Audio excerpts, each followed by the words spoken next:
Studnick Aquatics here. I set up a coral reef aquarium, 75 gallon, about 2 months ago. Obviously I don't have much corals in there yet, but anyway, this is the auto top off system that I decided to go with. I read about quite a few of them.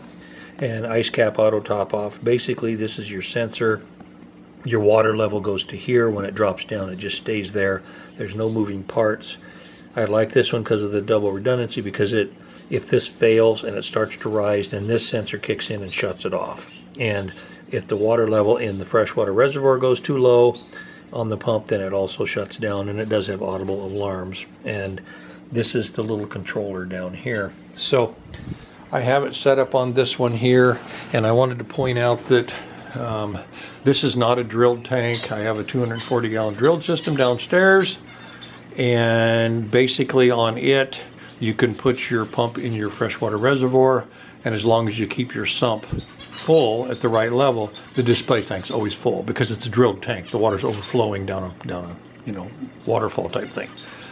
But this is not a drilled tank. This is actually has a CPR Aquatic CS100 overflow box on it. It works really, really well. As aqua lifter pump kicks it sucks the air back out. It always restarts when the electricity goes off.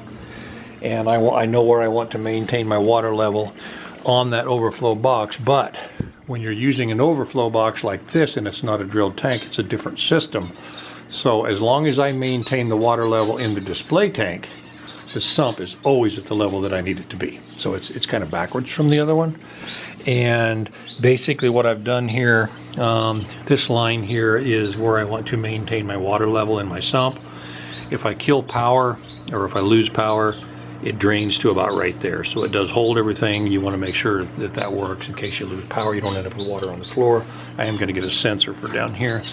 And so anyway, there is a little pump. I had to make sure it had some head pressure to it because I'm pumping up.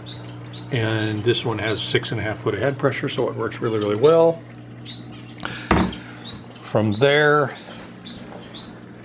I go over to this end. Here is my water pipe coming up. They have this nice little holder here. Made me a little nervous that this was a little bit loose, so I put a zip tie on it. And I also am making sure that that end of that water pipe, where the tubing where the water comes in, is about a 1/2 inch above the water line at all times, so that when it quits, it doesn't cause a back siphon. So we're sitting pretty good for there. That won't be a problem. And here is the little sensor. It is a magnetic, which is nice, and it did fit under the lip of this tank, which is kind of hard to find. A lot of times these companies don't realize that most people actually are just using inexpensive aquariums. And this is the little control. Everything works really, really well. And if by chance that first sensor quits and it goes to the second one, this red light will blink and there'll be an audible alarm. If the pump in the freshwater reservoir goes dry, it'll shut itself down and there'll be an audible alarm. This blue light means there's power to it, and when it's pumping water, the blue light comes on.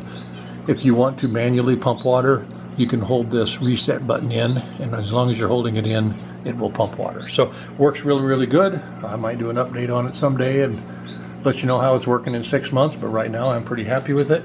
Yeah, I have a long ways to go on this little coral tank. I'm trying to do a budget tank, and I'm not, spending as much as some of them. So this is Studnick Aquatics, and thanks for watching.